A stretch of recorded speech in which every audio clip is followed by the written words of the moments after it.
Thank you for joining us.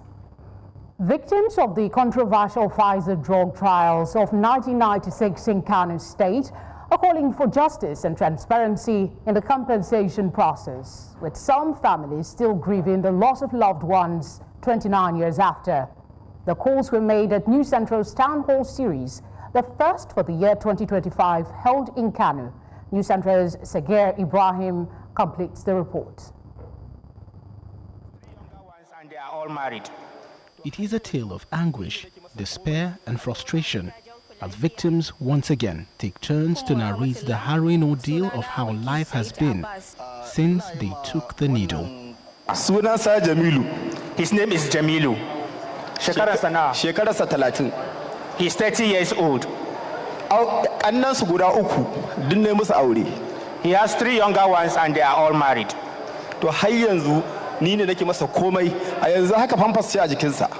Up till now, I am the one doing everything for him. And as he's seated right now, he's wearing diaper. Since the time I got the drugs, I lost the use of my legs. Her dream was to become a journalist. She wanted to go to school and become a journalist that people will hear her voice all over the world, but she doesn't have that opportunity to go to school and achieve her dream. She was once married, but because of her disability, her husband had to let her go. Despite this hellish experience, they say the compensation process for victims and their families has left a bitter taste in their mouths. From an initial settlement sum of $175,000 each, survivors claim that the compensation and settlement process has been anything but transparent.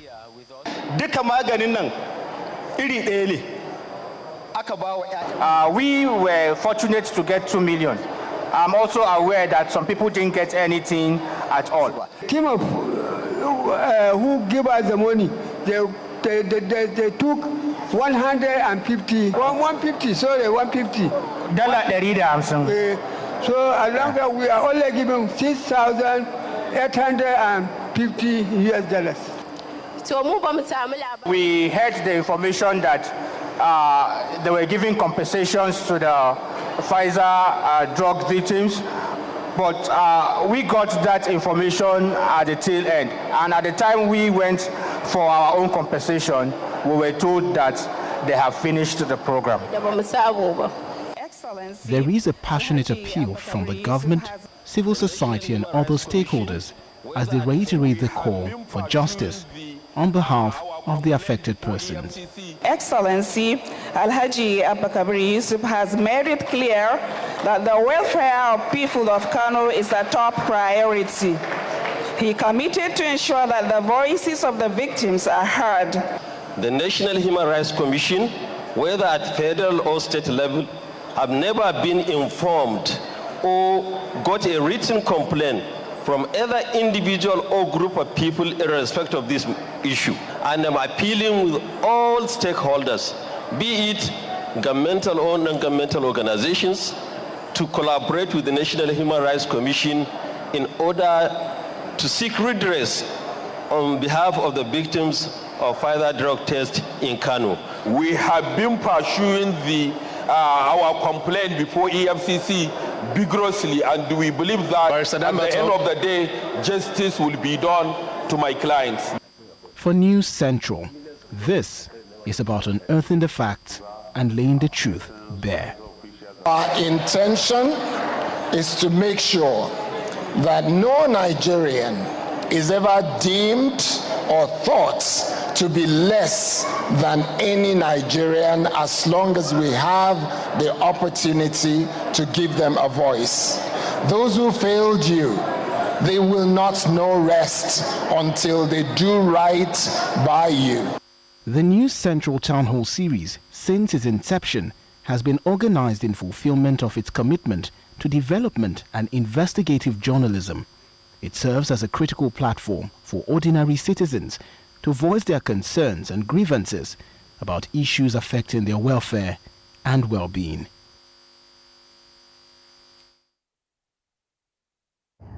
The National Assembly is pushing to remove the police from the federal government's envelope budgeting system, which allocates fixed funding amounts. This initiative aims to address concerns over inadequate police funding, as Thursday's budget defense revealed a significant budget proposal shortfall. Appearing before the Joint Committee on Police Affairs, the Inspector General of Police, Kayode Egbetokun, highlighted that the current budgetary constraints hinder effective operational planning and service delivery. Lawmakers argued that a more flexible budgeting approach would better support the police in enhancing national security and effective communication. It's very glaring that the police is being grossly underfunded. We are limited by this envelope budget system has limited us. Last year, we argued for the removal of the Nigerian police from the envelope budget system. We didn't succeed with that. We would not have been able to achieve all that we achieved in 2024 if Mr. President has not intervened effectively. A lot of time we have had to go to Mr. President and he has intervened. We have been able to assess some special intervention in the course of our operations in 2024, and that really helped us to deliver on our mandates as much as we were able to do in 2024. You begin to lament. The presentation of the IG is simply the tragic story of this country. Consequently, you come to the 2025 that was just introduced, and you look at the police wanted 1.8 trillion. The envelope has said, okay, 1.252 trillion will be given to them. But you now take your phone and try to now convert even the envelope, the demand of the police, into dollars. You now say you have arrived at slightly over $4 million US. When I look at this budget, I am worried because the whole world is leaning towards artificial intelligence and using technology for policing. What you have in your entire budget, wallahi, is not enough to implement what you need to police Nigeria. And I think as a nation, we need to really be serious about these things. You go to the Western world, you go to Dubai, you see everywhere, there are cameras all over the place. You barely see, there are police everywhere, but they're not visible. Technology is more visible than even human beings. Governor of Plateau State, Caleb Mufrang, has reaffirmed his commitment towards ensuring maximum support for officers and men of the Nigerian military. The governor was speaking at the 2025 Armed Forces Celebration and Remembrance Day luncheon held in Jos. My colleague, Chizoba Anyowe, tells us more. The Armed Forces Celebration and Remembrance Day isn't just an annual celebration. It transcends that, drawing attention to issues within the security sector and how best to improve on the lapses bedeviling the nation's security architecture. At a luncheon to mark this year's event at the 3-Division Rhino Officers' Mess, the governor, represented by his deputy, assured government support for the armed forces in the state. As a government, we reaffirm our commitment to supporting our armed forces with the resources, training, and infrastructure they need to carry out their vital missions effectively. The governor was elated while commending the achievements of the general officer commanding on the plateau. I want to sincerely appreciate his selfless, committed and selfless service to the government and people of Plateau State. The people of Plateau State will miss you. Such an officer. We are indeed so grateful, and we appreciate your service, and we pray that God Almighty will grant your heart desires, and that He will continue to guide you, and He will continue to elevate you to higher higher levels in your service to God and to humanity. Amidst success stories, the GOC Major General Abdulsalam Abubakar notes that the challenges ahead will also be surmounted. As I prepare to hand over the baton of leadership to my successor, I do so with a sense of pride in all that we have achieved together. The challenges ahead are numerous, but I have no doubt that the partnership we have built, the relationships we have nurtured, and the commitments of the people in the state to peace will carry us forward. Let us continue to work together for the peace, unity, and progress of our great nation. The GOC remains optimistic that the civil-military relationship now established in the state will yield a more peaceful plateau. In Jos, Plateau State for News Central, I am Chizoba Anyomi. Thank you for staying with us. A recap of our top stories. After 29 years, victims of Pfizer drug trials in Kano State call for justice. Nigeria Governors Forum backs proposed tax reform bills as it kicks against increase in value-added tax. South African rescuers end search for trapped miners in illegal gold mine. The Nigeria Governors Forum, NGF, has finally thrown its weight behind the proposed tax reform bills currently at the National Assembly. In a statement on Thursday, the group proposed an equitable sharing formula for value-added tax. The development was an outcome of a meeting between the NGF and the Presidential Tax Reform Committee convened on January 16, 2025 to deliberate on critical national issues, including the reform of Nigeria's fiscal policies and tax system. The Nigerian government has responded to remarks made by former governor of the Central Bank of Nigeria, CBN, Muhammad Sanusi II, regarding President Bola Tinubu's economic reforms. Sanusi had on Wednesday at the 21st Gani Fawemi Annual Lecture in Lagos expressed concern over the country's economic situation, but was quick to say that he would not interfere, while insinuating that President Tinubu's government has not been a friend. He says it would only be honorable for him to steer clear. Acknowledging Sanusi's right to express his opinion, the federal government, in a statement by the Minister of Information and National Orientation, Mohammed Idris, however, notes that the Emir's advice on how to tackle the nation's economic challenges is not needed. Let's tell you that Nigeria's headline inflation increased slightly in December 2024, rising by 20 basis points to 34.80%. This contrasts with the 72 basis points increase recorded in November of the same year, just as the month-on-month inflation rate in December decreased by 20 basis points, settling at 2.44%. Although these figures suggest a reduction in the pace of inflation, they do not reflect the lived experiences of many Nigerians who continue to struggle with the escalating cost of living. News Central's Perpetua Fasomi Peter has more. Àwọn ìdíwọ́ kankan epo gan tán ni wọ́n dínwó ọ̀rọ̀ ni epo ń gbẹ nínú mọ́tò bẹ́ẹ̀ bá ti rà á nísìn díẹ̀ ká tó ní síwájú dẹ̀ ó pé ti gbẹ tó ti ń rà mí ẹgbẹ́ kí ni ìdínwó tó dín kò sẹ́ni tí ó dá wa lóhùn gbogbo ètò ẹ̀wá ìníṣẹ́ ẹ̀kọ́ wá rọ́ ni kò sẹ́ni tí ó dá wa lóhùn. Àwọn onílé tún ti gbówó lówó ọmọ ilé wa èmi tí mo dúró nísìn 10,000 ni mò ń san 15,000 ni mo bẹ̀rẹ̀ sí san nínú January. I'm 73 March this year. I support to dey here again. I support to remain my children dey feed me. My children don't have job.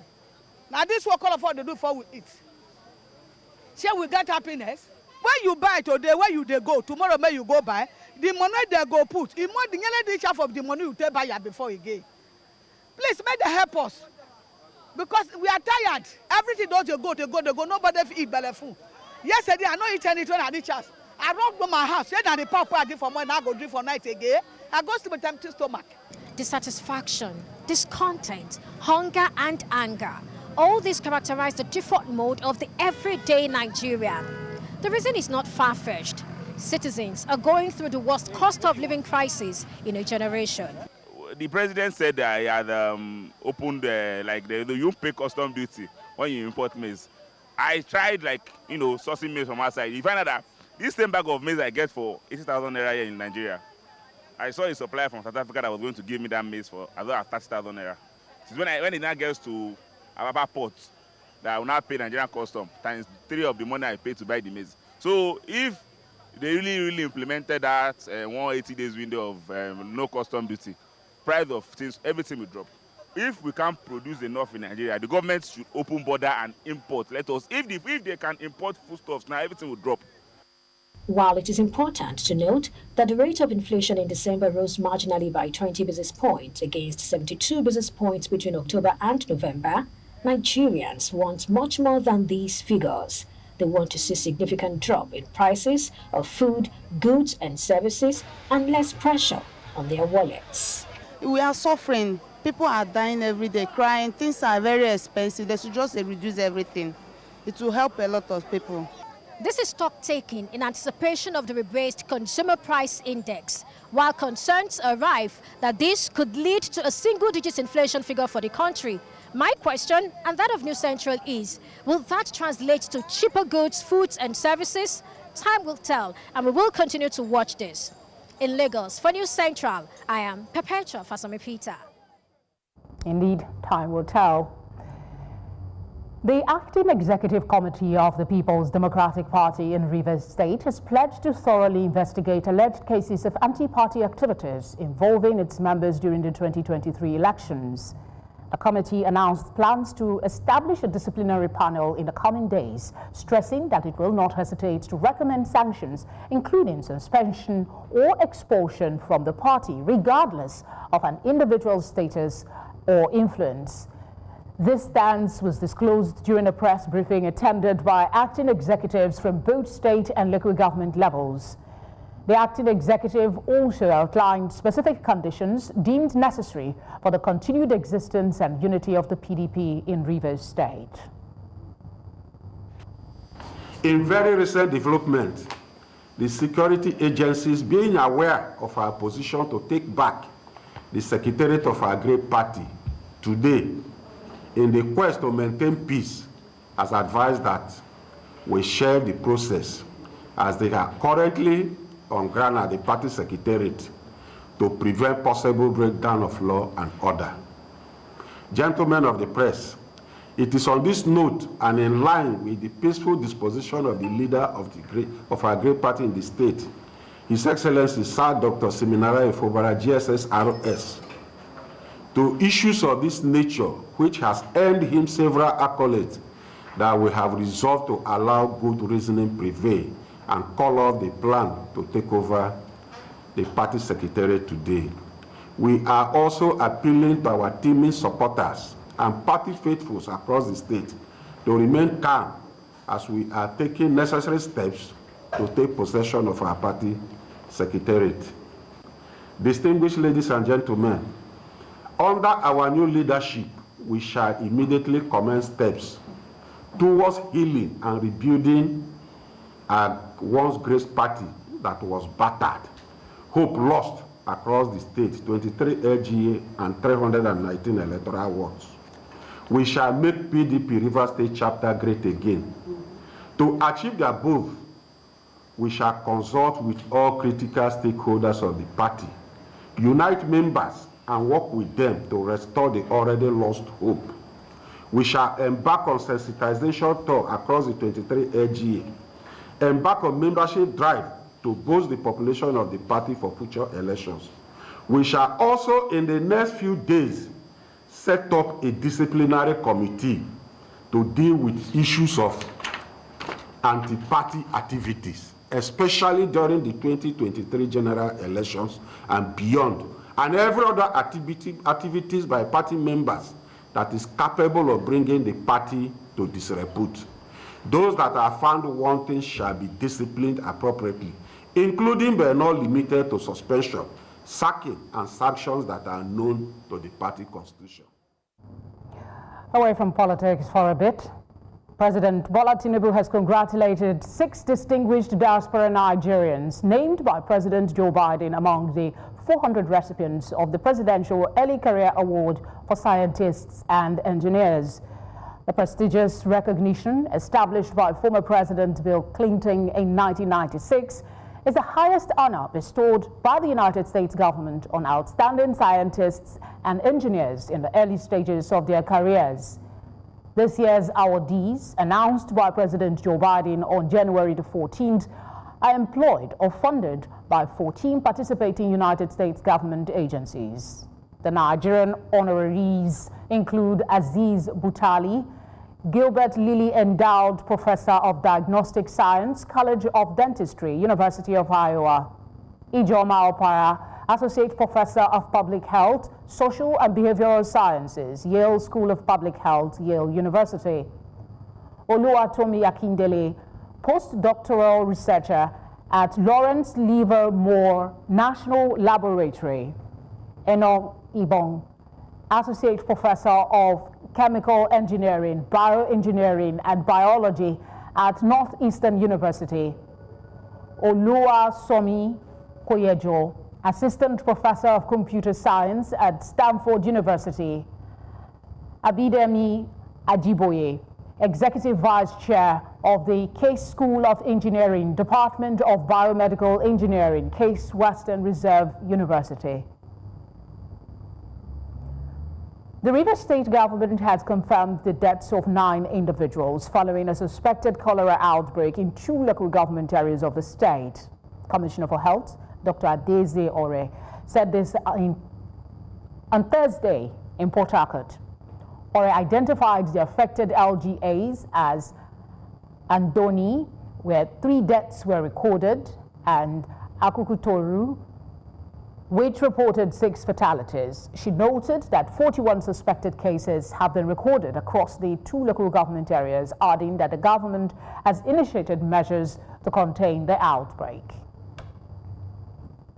13th of January of this year, 2025, we have recorded a total of 41 suspected cases from 2 local government areas in the state. And those local government areas are Andoni and Akukutoru. 5 were confirmed from Akukutoru and none yet from Andoni because of our inability to collect stool samples from the reported cases by the time our team was notified and on ground. We have also recorded 9 associated deaths, out of which 3 are from Andoni. It was majorly these deaths that were reported and brought to our attention that necessitated the swift response from our Directorate of Public Health and Disease Control. On the 11th of January 2025, the attention of River State Public Health Emergency Operations Center at the River State Ministry of Health was drawn to a signal on 3 deaths within 48 hours in Isiodum community of Andoni local government area. Day 4 at Stilfontein Mine marks the conclusion of an exhausting rescue operations as 248 miners have been rescued alive while 78 bodies have been recovered in South Africa. News Centro's Bongani Sisiba reports. After 4 harrowing days, the rescue team and volunteers have conducted a final sweep of the mine. They reported no signs of life remaining underground. There are no longer people alive or corpses that are still underground to be extracted. We consulted with the mine rescue services. The focus now shifts to identifying the deceased.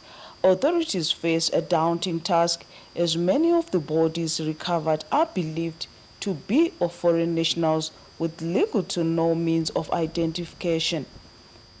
As you are all aware that those who are deceased, they were not documented, so they did not have any particulars on them. I don't want to believe that all of them are Zimbabweans, but we want to make sure that we identify and satisfy ourselves as to who are Zimbabweans among those who are deceased. This tragic event exposes alarming issues within the mining industry regarding not only safety but also circumstances surrounding illegal mining. The human rights organizations also has a case of negligence against the government, demanding accountability for the deaths of the miners. I think the question of accountability is important. Accountability is foundational in our constitutional democracy. At this stage, I think multiple parties can be held responsible and should be held responsible for this crisis. However, the government denies any culpability, placing the blame on the alleged kingpins who recruited these individuals under false pretenses. The blame should be on those kingpins that have recruited these illegal miners to come and operate here. They should be charged with the murders of these illegal miners. According to police investigations, these individuals were often forced underground, lured by promises of employment that never materialized. We do have information that people were recruited here under false job pretenses, so they need to answer. No one is asking where are the kingpins, who is behind the recruitment of these illegal miners. Plans are now underway to permanently close the Stilfontein mine shaft 11, a stark reminder of the dangers that lurk beneath the surface. While the crisis may have ended here, the families and communities' questions and demands for justice are just beginning. In Stilfontein Mine, Northwest Province, for News Central, I am Bongani Siziba. Israel has intensified air attacks despite the announcement of a ceasefire deal expected to start on Sunday, killing at least 87 people in Gaza. Israel's cabinet is set to meet on Friday to vote on the ceasefire deal. This is according to media reports. The Israeli Prime Minister Benjamin Netanyahu called off a cabinet vote on the deal on Thursday, alleging Hamas reneged on some terms, an accusation the Palestinian group vehemently denies. A Hamas official says the deal reached in the Qatari capital Doha meets all the group's conditions, including the full withdrawal of Israeli forces, the return of displaced people to their homes, and a permanent end to the war. صراحة بعد ما تم إعلان وقف لإطلاق النار والناس فرحت وكانت مسرورة ومبسوطة وبيتت على هذا الأساس تم استهداف مبنى مكون من 5 طوابق. هذا المبنى يوجد بداخله أكثر من 50 شخص. طواقم الدفاع المدني توجهت إلى المكان بطريقة سريعة كما شاهدت قبل قليل. تم نقل عدد كبير من الإصابات وهم الآن معي في داخل الأسعاف وعدد آخر من الأشلاء ومن الشهداء، وأنا الآن متجه فيهم إلى مستشفى المعمداني لتلقي العلاج. وأنا أؤكد من وأنا بسوق في سيارة الأسعاف إنه ما زالت الاستهدافات والقصف يتوالى منزل تلو الآخر من صباح هذا اليوم حتى هذه اللحظة لم تتوقف خدماتنا وخدمات الأسعافات وطواقم الدفاع المدني. The European Union has announced a new aid package of 120 million euros for war-torn Gaza, bringing the total humanitarian assistance to over 450 million euros since 2023. The package includes food, healthcare, shelter, assistance and support for access to clean water. This move comes a day after the announcement of a ceasefire and hostage release deal. EU officials hope the ceasefire will improve access to humanitarian aid and allow effective distribution to those in need. Palestinian Prime Minister Mohammed Mustafa is currently in Brussels for meetings with senior EU officials. Also adopting a package of 120 million euros for Gaza to address the ongoing humanitarian crisis there.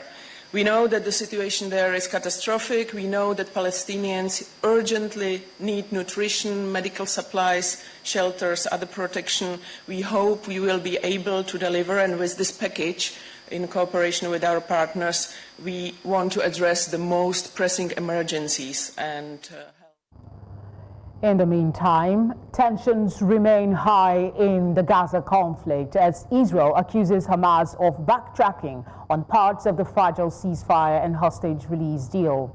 Israeli government spokesman David Mensa says details of the agreement have not yet been finalized and negotiations are ongoing. The accusation comes as a setback to efforts to end the war in Gaza. Israel and Hamas had agreed to a ceasefire and hostage exchange, but the deal's fate now hangs in the balance. Families of our hostages have been informed today that Hamas has added further demands that contradict the agreement with the mediators. As of this time, the details of the agreement have not yet been finalized, and the negotiation team is continuing its efforts to reach a solution. The Israeli negotiating team are still in Doha as befits Israel's willingness to finalize the hostage release agreement. Even last night, the Prime Minister strongly insisted that Hamas fold their last-minute demand to change the deployment of IDF forces in the Philadelphia corridor, so important, so crucial to stop weapons smuggling to Hamas. This hostage agreement, if it is finally agreed, is not a concession. It's a demonstration of Israel's strength and moral clarity. Hamas's days are numbered and Gaza will be free. We'll take a quick break now. When we return, we'll have business news tonight. Stay with us.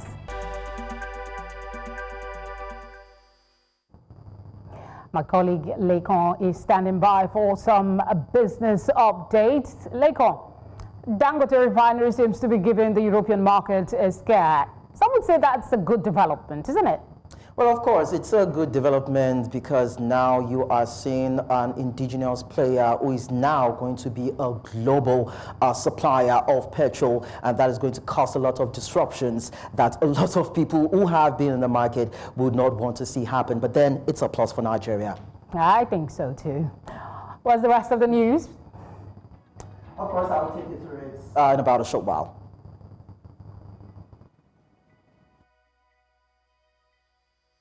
Business news in association with Money Master PSB, the easy way to master your money.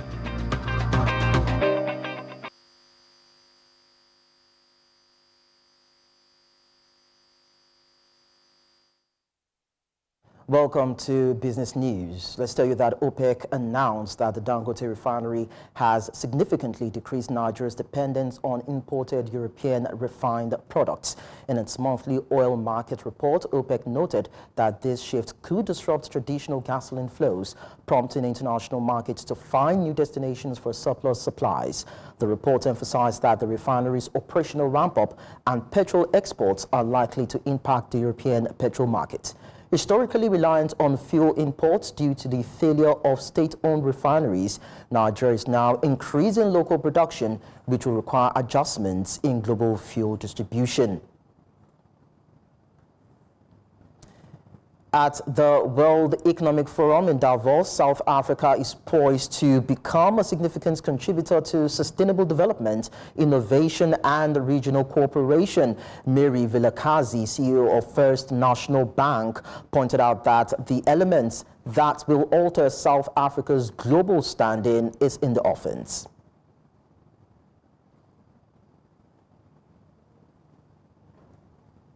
Senator James E. Rich, a ranking member of the U.S. Senate Foreign Relations Committee, urged Ghana to prioritize repaying its $251 million debt to American companies before seeking more assistance from the International Monetary Fund. This appeal comes as Ghana's incoming finance minister considers additional IMF support amid worsening economic challenges. Rich pointed out that the unpaid arrears to U.S. firms like Twin City Energy and Cosmos Energy.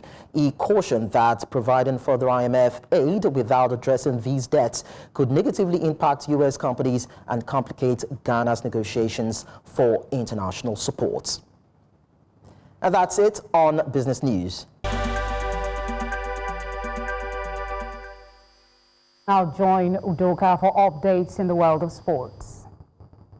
Thank you very much. Of course, in the world of sports, a lot of interesting things happening, especially for cricket. Nigeria is in the good news for cricket, putting us on the world map as we prepare for the Cricket World Cup.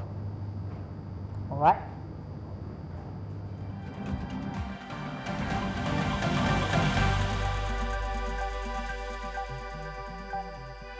Sports Update, brought to you by Corn Oil. Corn Oil, we go the extra mile.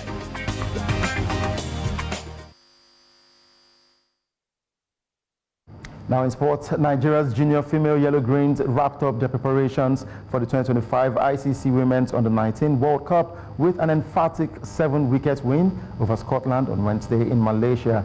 The match, which was played in Kuala Lumpur, Malaysia, saw Captain Lucky Piety and her teammates give the world a hint of what to expect when they begin the World Cup proper on Saturday.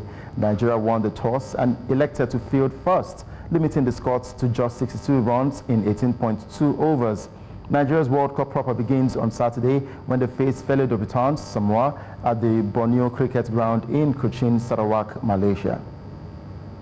Now, more than 200 aspiring football players aged between 16 and 19 years old showcased their skills during the 3-day development camp and talent showcase in Lagos. The camp offered professional coaching, skill refinement, and invaluable exposure to scouts from international clubs. Speaking afterwards, former Liverpool and Newcastle player Danny Guthrie has called for more development for the young talents, which will help them grow in football.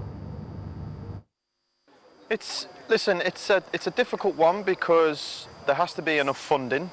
There has to be enough availability for the guys to play at well-organised events or leagues, and then the standard of coaching has to keep on improving because, you know, some of the clubs that we speak to want the product already ready to go straight into the first team and play. However, when we watch some of the boys, they have natural talent, raw talent, physically, tactically, technically, all very, very good things. And then there's some things just missing that require small coaching details that are not very difficult, but they will take time for a club. So it's wrestling with the club, saying this boy is nearly ready, he needs a little bit of this, and it's small things that fortunately for us in Europe we get coached from a very young age, tactically particularly. And lastly, in the world of tennis, Tunisian superstar Ons Jabeur was in tears after experiencing breathing problems 3 games into her Australian Open match against Camille Osorio. But she fought back to book her spot in the 3rd round on Thursday. Now, Jabeur won in straight sets, 7-5, 6-3 against the Colombian. The former world number 2 has slipped to 39th in the world amid fitness issues, and she was forced out of several tournaments last year, including the US Open and the Paris Olympics. Jabeur ended her season in September and only returned to action at the start of 2025. She said the long spell away from the court left her vulnerable to asthma-related problems. And that's a wrap on Sport Update. I am Udoka Njoko. The news continues shortly. Time for some entertainment stories. Hi, Edo. Sure, you've got some great stuff for us tonight. Yes. You know, as they say, the entertainment world is always full of surprises. And we're always here to give it to them as it's hot. Yeah, the hot news tonight, I know, has to do with Messi? Yes, Messi Chinwo is in the news. But I'm going to be giving all that details shortly after this quick break.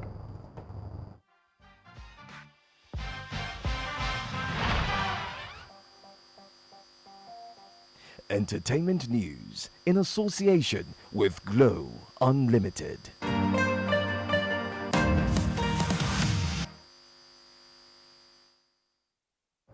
All right, and in entertainment news tonight, something very, very interesting, talking about what's going on. And yes, Messi Chinwo is in the news. She drags her manager to court. Yep, why she do that? Her manager has been dragged to court over alleged diversion of funds. That's $335,000 in royalties and other performance money. So the court, the Federal High Court, has issued an arrest warrant and giving the EFCC a go-ahead to track down her manager, whose name is Ezekiel Onyedikachukwu, because of this situation that's happening right now. So it's big, it's a huge issue. Nobody ever expected that the gospel industry would have... know that guy a bit from way back, so it's quite a surprise that he would do something like that. But what's the feelers like? Will he get truly arrested? Well, according to the report, they said they've tried to arrest him a couple of times, which have been unsuccessful. And EFCC has the right now to declare him wanted if they try again and they don't succeed. So I guess we'll get to know details in about a week or so. Hopefully the updates will come out on that as well. Okay. And we have some other interesting conversation that this has to do with Wendy Williams. For those of you who don't know, Wendy Williams is going to be, she's speaking from a place about Didi situation, because, you know, she's had like conversations about what Didi had done and her view about it. So she's come out to say that in the situation where Didi is, there's a possibility he should be getting life imprisonment. But are people taking her seriously? Well, they say Wendy Williams she's been there, she's been in the industry, she's seen all these things happen, and she said she has information about Didi that if she reveals, would definitely send him to jail for life. What's the possibility that people will, some of these lawyers will approach her for the details to help in putting Didi away? Well, given her recent condition, they might say maybe she's just reacting out of... But I saw in the news that she said she's not, she's okay. Yes. That it's just... yes, that she just probably taking this time out to just, you know, try and get herself. But yeah, she was really serious about these allegations against Didi. She said with the information she has, if she decides to come out with them, Didi would be getting life in prison. I know that case is, some will say not complicated, others will say it's really complicated. But life in prison, is that looking like a possibility, do you know? Well, looking at the situation, we're hoping for the outcome in May, because that's when the trial is going to happen. We're hoping that after that we could tell, because different people are coming out with different allegations, and the conversation is getting more and more infused with people coming out to testify against Didi. So we're hoping his lawyers are on their A game, because, hey, who knows? We'll always have the stories here tonight. Definitely. Well, that's all we have here on Entertainment Tonight. The news continues. Before we go, let's remind you of our top stories tonight. After 29 years, victims of Pfizer drug trials in Kano State call for justice. Nigeria Governors Forum backs proposed tax reform bills as it kicks against increase in value-added tax. We also told you that South African rescuers end search for trapped miners in illegal gold mine. That's it on the news tonight. You can watch News Central live on DSTV channel 422, Star Times channel 274, Avo TV, and on YouTube. As always, many thanks for joining us. I'm Felicity Ezinke.